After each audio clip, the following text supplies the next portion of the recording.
दिल्ली के मंगोलपुरी इलाके में एक युवक के घर में घुसकर चाकू मारकर हत्या कर दी गई। रिंकू शर्मा नाम के इस युवक के परिजनों का आरोप यह है कि जय श्री राम का नारा लगाने की वजह से आरोपियों ने रिंकू की हत्या की।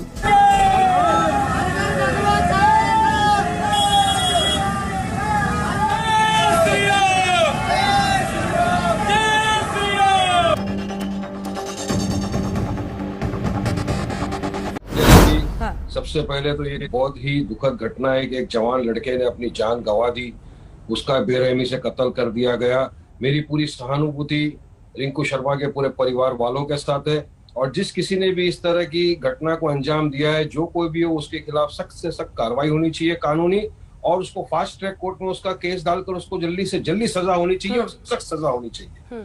अब दिल्ली पुलिस का जो कहना है, उनके डीसीपी एस धामा, एडिशनल डीसीपी एस धामा साहब का स्टेटमेंट आ गया है। उन्होंने कहा है कि एक बर्थडे पार्टी के अंदर एक विवाद हुआ कोई रेस्टोरेंट को बंद करने के ऊपर, और उस विवाद को बढ़ा और विवाद के चलते ये इस तरह की घटना को अंजाम दिया गया। मगर कुछ लोग जो भाजपा के वो इसको कम्युनल रंग देना चाहते हैं। तो मैं ये कहूंगा कि परिवार जो आशंका जाहिर कर रहा है वो झूठ है।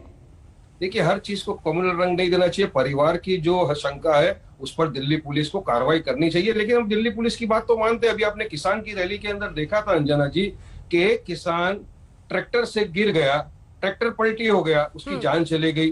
परिवार लोगों ने, दूसरों ने कहा कि शायद उसको गोली लग गई है, मगर हमने तो दिल्ली पुलिस के वर्जन को माना। जो पुलिस ने कहा कि ठीक है भाई, उसको ट्रैक्टर के एक्सीडेंट से हुआ। तो कहीं ना कहीं हम कानून की बात मानना चाहिए ना। आज इन्वेस्टिगेटिंग स्टेज के ऊपर पूरा मैटर है, तो इन्वेस्टिगेशन तो एनआरसी पर जब आप बैठेंगे सर धरना पे, तब भी मानिएगा यही बात। आपकी ये वाली रिकॉर्डिंग करके रखूंगी मैं।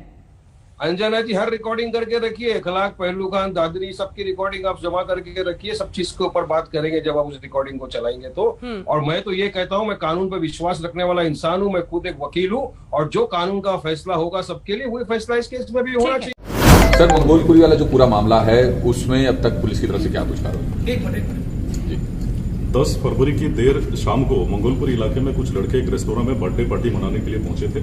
उसी दौरान लड़कों के बीच में एक पुरानी रेस्तोरां बंद होने के विषय को लेकर के, बिजनेस राइवलरी को लेकर के उनके बीच में लड़ाई झगड़ा हुआ और वहां पर से वो लोग फिर चले गए। उसके उपरांत एक रिंकू नाम का लड़का जो वहीं पर था, उसके घर के पास में इस झगड़े में शामिल कुछ लड़के आकर के उसके इलाके के ही वो आकर उसके घर के पास पहुंचे और वहां पे दोबारा से एक लड़ाई झगड़ा और मारपीट होने लगा।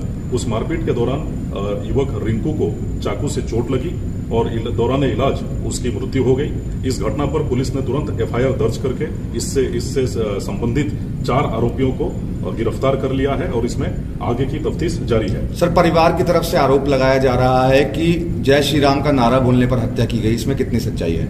हम लोग परिवार वर्ग के साथ संपर्क में हैं और अब तक की तफ्तीश में जो पता चला है कि घटना की शुरुआत उस बर्थडे पार्टी की लड़ाई झगड़ा से हुई थी, लेकिन इन्वेस्टिगेशन के दौरान हम तमाम चीजों को जांच कर रहे हैं। सोशल मीडिया पर ये चल रहा है, कम्युनल एंगल दिया जा रहा है, ये कहा जा रहा है कि जो रिंकू है वो एक राम रैली निकालता था, जय श्री राम बोलता था, इसी वजह से नाराज थे जिन्होंने हत्या की, आरोपी जो हैं, और इसी वजह से उन्होंने हत्या की है।